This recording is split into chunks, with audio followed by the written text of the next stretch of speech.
Life after stroke. I just thought, well, you don't know me. You know, there's no way I'm going to die.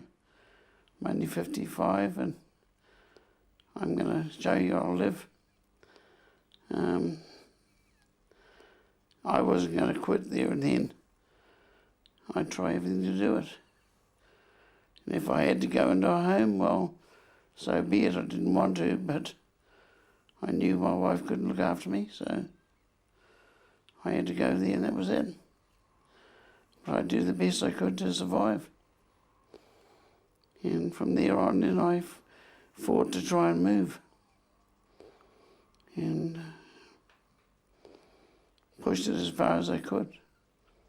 Until one miracle day, 30th of October, a Black Friday, I was given a reprieve.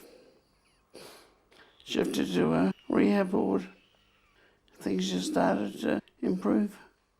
I think it was the fact that at last someone was showing some interest. Someone was there to care. I wasn't a vegetable anymore. Rehabilitation following a stroke. We used to think that the brain can't repair itself, it's scarred, but recent evidence does support the fact that brain cells do heal themselves and do regrow and do recover. Part of the process of rehabilitation is to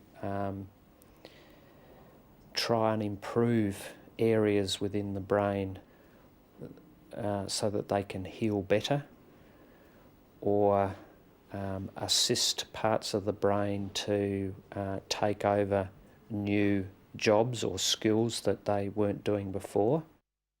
There's a feeling that it's going to be just like a broken arm or a broken leg or a broken bone or a muscle tear, that time will heal it and I can overcome this. I mean, the fact that you've got to know what a stroke does to yourself for a start.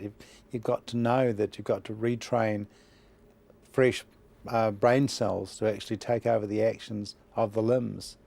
We certainly believe, and there is scientific evidence to support the fact that the central nervous system can improve with practice, particularly motor control does improve with practice. So we can change the nervous system by practicing activities.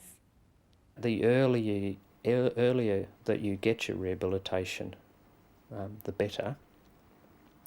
So if there is a new stroke problem, the earlier that it's assessed and sorted out and the problems are identified and that you actually start on a rehabilitation process, the better. There's no point in delaying it for days or weeks. Rotate your hand. Okay. It's important we start getting them moving, if possible, from the very beginning. For some patients it's not possible, the stroke's too severe, they may even be unconscious. Even then, rehabilitation in terms of preventing complications like pressure areas, contractures of muscles and joints, urine infections, chest infections, those sort of interventions are still important to reduce complications, so that when people do recover, we can then at least have them in the best possible condition to start their rehabilitation. Setting goals. Setting goals is a key part of stroke rehabilitation, as it is in any rehabilitation. It's vital that those goals are agreed so that the patient, the family and the whole of the therapy team are working towards the same goals, and that can be one of the first challenges. So he would be assessed by the physio, by the occupational therapist, by the speech language therapist, etc. We would then all meet and have a meeting where everybody would set their goals, give their assessments, talk about the assessment of where Archie's at, and everybody set their individual goals for short-term goals, maybe like get sitting balance, keep your head steady, and work towards that. And then we'd all work on those goals. The long-term goal, for example, might be walking, but in the short term, the goal might be the ability for that patient to sit to stand by themselves. 1, 2, 3. And we have to explain to the patient and the caregivers that although their long-term goal is walking, the first step along that road to recovery is the ability to sit to stand. Lean forwards. Good. The process of rehabilitation. The brain of a stroke person learns just like we do.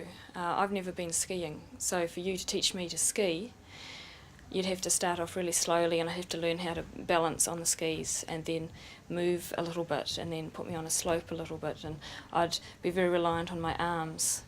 And so it'd be broken down step by step by step, and teaching someone to walk or to use their hand or to balance after a stroke's the same. And so we just slowly step it up bit by bit by bit. And you can do that usually very functionally. If they can't lean over, then you practice leaning over. And sometimes you have to actually get on the bed and lie down and work those leaning over muscles. But usually they learn it by leaning over a little bit, and then leaning over a little bit more. Okay, now you're going to start walking down, keeping yourself in a good spot there. Good. Keep going. Lift that leg, good, and place it. Getting better from a stroke is like training for a marathon, and if you don't put the hours in, then you're actually not going to do it. It's much harder than training for a marathon because you not just got to get your muscles stronger, you've actually got to find out how to work them again and then get them stronger. Lift it, push up. Come on, lift it up. Stretch it. Okay, now bring it down here. In those first 2 or 3 months, it's vital to get in there really early because you need to reorganise what's happening around the area that's had the damage from the stroke, and you need to be keeping all the limbs supple because as soon as that you have disuse, the muscles actually alter. What happens in the muscles alters as well as the effect on what's happened in the brain. So you need to be in there very fast and working away with them as soon as they're able to actually cooperate. And people like John get really tired very quickly, so sometimes you can only do 10 or 15 minutes in the morning and perhaps the same in the afternoon and gradually extend it out. Just pushing that knee towards the mirror and coming back again and up tall here. Try and relax. This is actually quite hard for you, isn't it? It's a shrug, this bit. Well, initially I was on Try the dog. either on my back or in a wheelchair, and of course physiotherapy is the means which has enabled me to learn to walk again, because I had to learn all over again, tell the muscles what to do and retrain them, and it's given me a mobility that I very rarely have to use a walking stick, only on rough ground, and but I am still very restricted to my left side, but I have a mobility that I did not have before, because after the stroke, of course, everything had to be retaught and retrained. Speech language therapy. First, I would assess the person's swallowing. There are a series of symptoms to look out for in case somebody does have a swallowing problem, like coughing and choking, getting chest infections, just taking a long time to chew food, not getting enough food over a period of time. A lot of drooling or saliva coming out the corners of the mouth, or food coming out the mouth. So what I would do then is take a look at how the person's muscles of the mouth and in the pharynx in the neck that are used for swallowing, just how they're working and how they're coordinated. And then I'd have a look at somebody's swallowing and have a look at what the actual difficulties that person is having actually are. I can't catch that. What is it? Reindeer. 1 year. No. 2. You? Why are you? No. I think it's really frustrating for people who lose their communication skills, and as you've seen, it's not only speech as in words that come out, but it's people's ability to interact with other people, They may have difficulty with things like eye contact and how close you normally stand to somebody, or they may have difficulty with language. Some of their understanding of language may be affected, or their expression of language. And there are a multitude of things that can go wrong with that. Somebody might be able to understand completely, but they may have difficulty actually getting their words out. They may know what they want to say and just not be able to say the words, and that must be really, really frustrating for the person. And even sometimes when people can talk, they can use speech and they can understand the words that somebody says, they may misinterpret situations because they haven't understood somebody's body language appropriately, or they haven't understood the little cues that we use that are quite subtle and kind of not stated. Washida es nuhun enuta. Now look at me. Reasons Anima for forma saving. taimong. Nearly. We need to look at the environment the person is in and what's going to work for them on the day. So sitting in a clinic one-to-one is important. There are really very valuable things of the therapy process, but also how you take that back out into everyday life. So you're really trying to involve family and friends in that clinic environment as well, so they can actually see what's going on and think about ways that they could creatively use that outside the clinic. So there's, yes, I think a potential to blend those things. I couldn't talk. My sister-in-law came and sat by my bed day after day till she got me talking. And the nursing sister in the hospital, the doctor said, "You better clear out of this, you'll kill him." He said, "Well, if he can't talk, he may as well be dead. He won't want to be alive anyway," said my sister-in-law. At the end of it, about 3 weeks, she got me talking. Started off getting me writing on the writing pad what I wanted to say. And she said he knew my central brain was all right because I was spelling the words perfectly, but writing one word over the top of the other, my eyes were all out of focus. Family involvement in rehabilitation. The family can help from the beginning, firstly by being informed about what the stroke is and how it's affected their relative. Unless you know your particular relative's disabilities as a result of the stroke, you can't help them to work around it or overcome it. If, for example, they're neglecting the left side, then the family need to know that so they're not positioning themselves in the wrong way so that they're ignored, or they're not expecting their relative to do things they cannot do. If there's a communication problem, the family need to know how that affects the person so that they talk to them in short, simple sentences and not long, convoluted sentences, that they deal more with them on a one-to-one level, for example. So understanding what's gone on with their relative is the first issue. After that, I think their main role is support psychologically to keep encouraging the person to help them overcome some of the difficulties and possibly even depressing moments if their stroke doesn't recover quickly. The kindness that you get from people is what helps you heal, not sympathy. You don't want sympathy. That's not the thing you're after. It's a positive kindness, the positive thoughts. I'm not saying to you you're going to get better, but the positive day-to-day, let's try this, let's do that sort of thing, you know.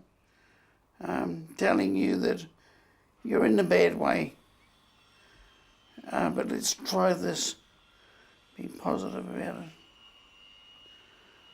That's what helped more than anything else. We encourage families to visit their family members when they're having therapy in the hospital. This is because they then can feel involved in the rehabilitation program, they're participating in it. They can also see any improvements that are being made They can act as morale boosters, as they can encourage the patients, and they also have a first-hand knowledge of what the functional ability of the person with stroke is, so that they can be realistic about what is going to happen when they leave hospital. Moving from hospital to home. Can they manage getting to the toilet? Can they dress themselves? Can they manage a shower or a bath if they've got a bath at home?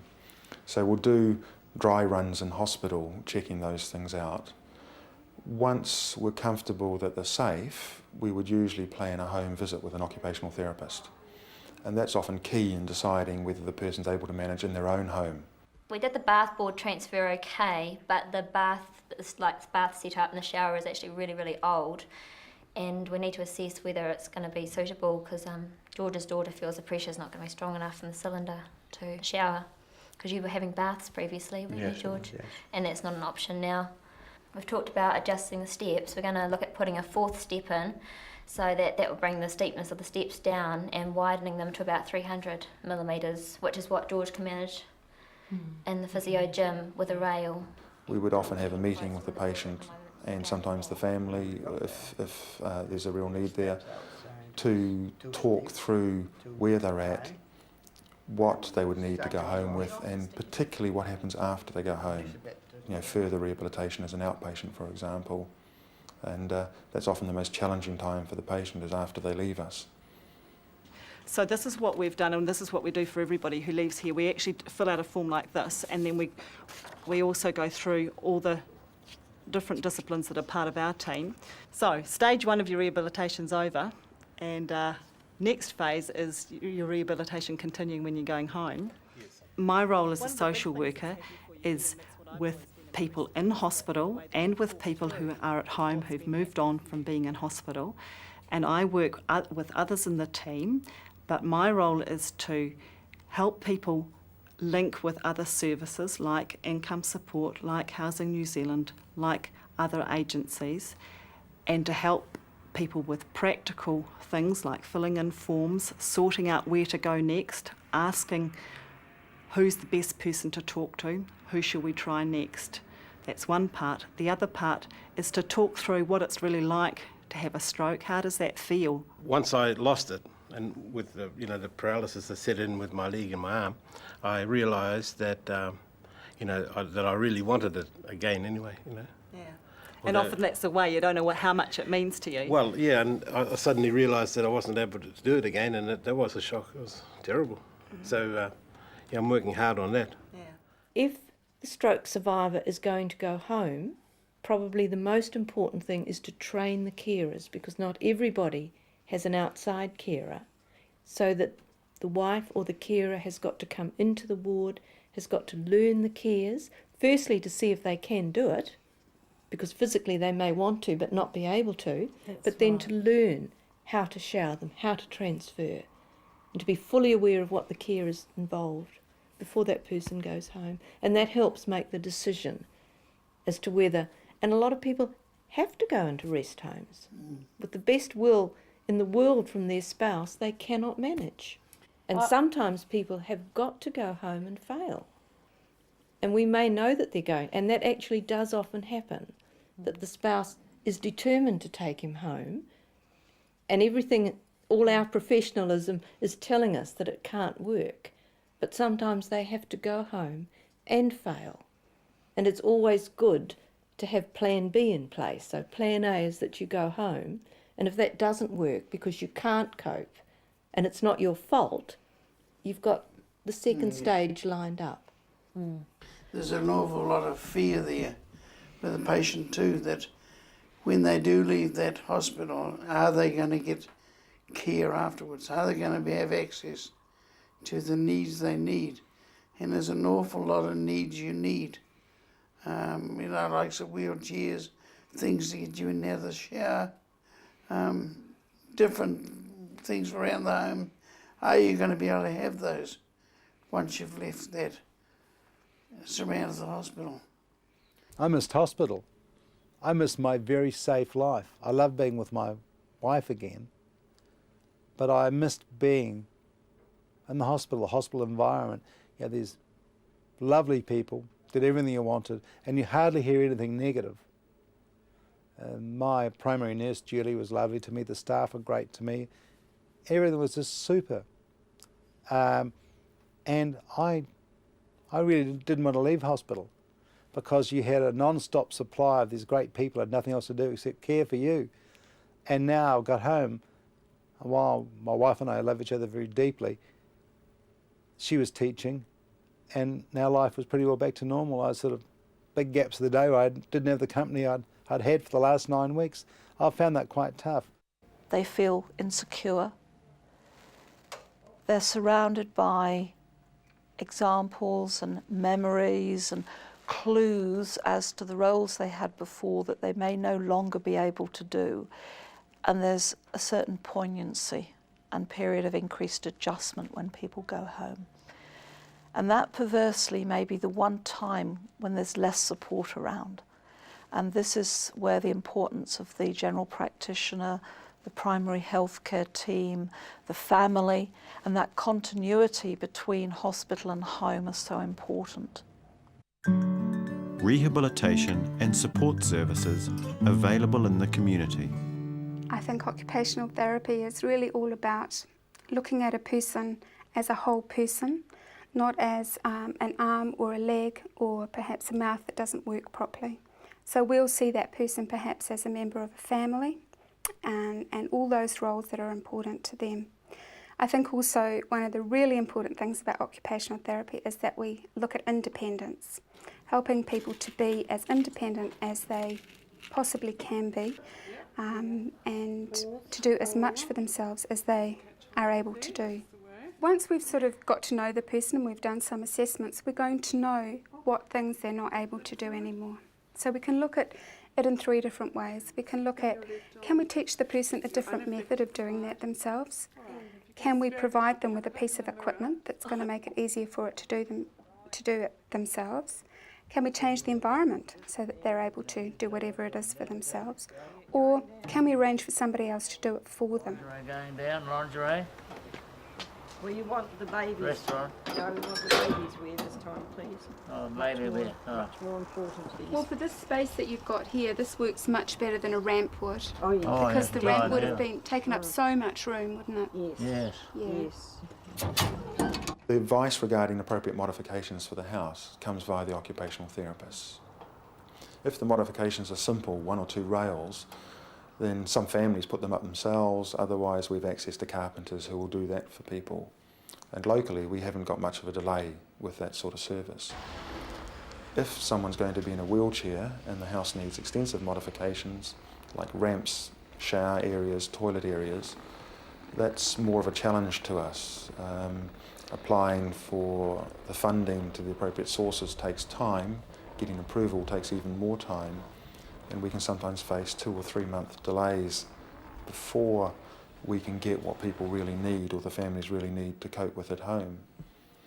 We can often help with temporary ramps and, to get access to the house, temporary loans of wheelchairs, using commode chairs in the house, getting help in to do sort of bed bathing type arrangements, until those shower alterations are done. Those aren't ideal, but they're a way of bridging the gap. Ideally, we'd want a service that provided people what they need when they needed it, but currently that's not how things are working.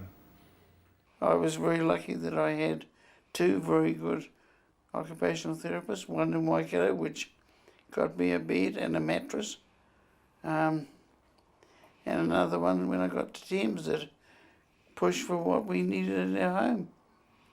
And we've seen the one in Thames actually nearly ripping her hair out and crying because she really did try to get us. She fought every step of the way over a matter of months to just get this lift, to get it. We've got a lift into our home now, but she fought and fought.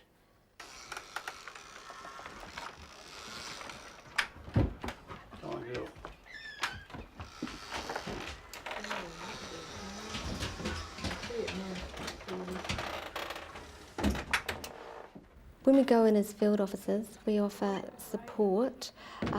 We go in assessing from the moment we arrive at a home visit.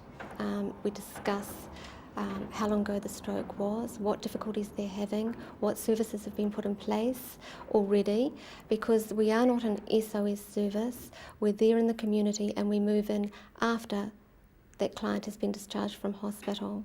So often there's lots of services that can be put in place that the client doesn't know about and doesn't know how to access. And that's why we're available to put these services in place. Clients do slip through the system and sometimes have no services whatsoever put in place. Particularly clients that live on their own, they tend to want to continue living on their own without accepting help. We often check to see if the occupational therapist has been there to, put handrails in the showers and bathrooms and on steps. We see if a social worker has been to see them in regards to other professional services. We check to see whether they're going to day ward for more therapy once they've been discharged from hospital, because often on discharge they still haven't had a lot of the rehabilitation. So often they go back to rehab wards once they are at home. The support from the foundation is ongoing. We never discharge. I have clients 10 years down the track that I'm still working with. I've got a client at the moment that I've just got into employment after 10 years. So we're still there when all the other sort of hospital services have gone. They know that they can ring us and we can help. In terms of rehabilitation, for most people in New Zealand it would be outpatient therapy up at a hospital. In some areas able to provide community therapists who will go into the person's home and work with them in their own home. In many ways that's more ideal because the rehabilitation they get is relevant to their home situation, but the practicalities often don't allow us to provide that level of service. In terms of support services, they are available for those who have trouble managing certain self-cares and home tasks. Often showering is one of the concerns, or bathing, getting in and out of a bath, is the sort of area where help coming into the house to assist with that can help someone with a disability get home earlier than they otherwise would have. And that help would continue until they've regained enough ability to do it themselves, or in some cases it's required permanently because that sort of skill is never regained. A lot of people seem to think, if the doctors can't provide, if the doctors feel that there's nothing more that can be done for them, don't ever give up, don't ever accept that as final. As Māori people anyway, as Māori people, I know there are other ways of helping our people heal. I mean, look at that, medicine-wise, when my dad had all his falls, we healed him ourselves with our own medicine. Yeah, I've got a field of ronga Māori out there that I always revert to in healing my dad and all my children when they get cuts and bruises and sores. Spiritually, we're not churchgoers, but we have our own connection with the atua, and that works for us. We got our own little healing room out in the batch that we use. We give him massage and we do a bit of hot water with him. But I think that motivation is internal, and that if somebody wants to walk, then they will work really hard at doing that. And I think that if they don't think it's important, they're not going to work at it. And I can spend hours and hours and hours practicing with them, but as soon as I'm not in the room, they're going to sit in their chair. I used to keep a logbook for runs. Now I keep a logbook for walks. And of course, once again, the seemingly unreachable goal is that someday again I'll do a marathon. Someday the limping walk will turn into a slow trot, then a jog, then hopefully a gallop. And so I never imagined this is as good as it's going to get.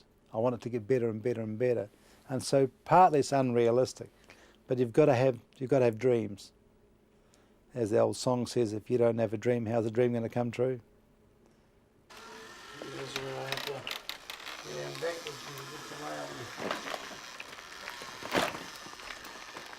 I want to walk, and if I can, I will. If it takes me another 5-10 years, I'm going to try and do it. I'm not going to give up until the last day that I say, yes, I can't do it. Well, yes, I'm going to get back into a boat, and I hope to build one. Because that is therapy in itself. It's, it's, I definitely don't want to be a mechanic again. I don't want to get my nails dirty anymore. But no, I want to be as normal as I can be. So to that aim, I'm striving every day. Some days I don't think I make any progress until the carer comes along and says to me, well, you couldn't do that a couple of days ago, and there's little things we don't know that we are doing. For more information or assistance, please contact your local Stroke Foundation office or ring 0800 Stroke 0800 787 653.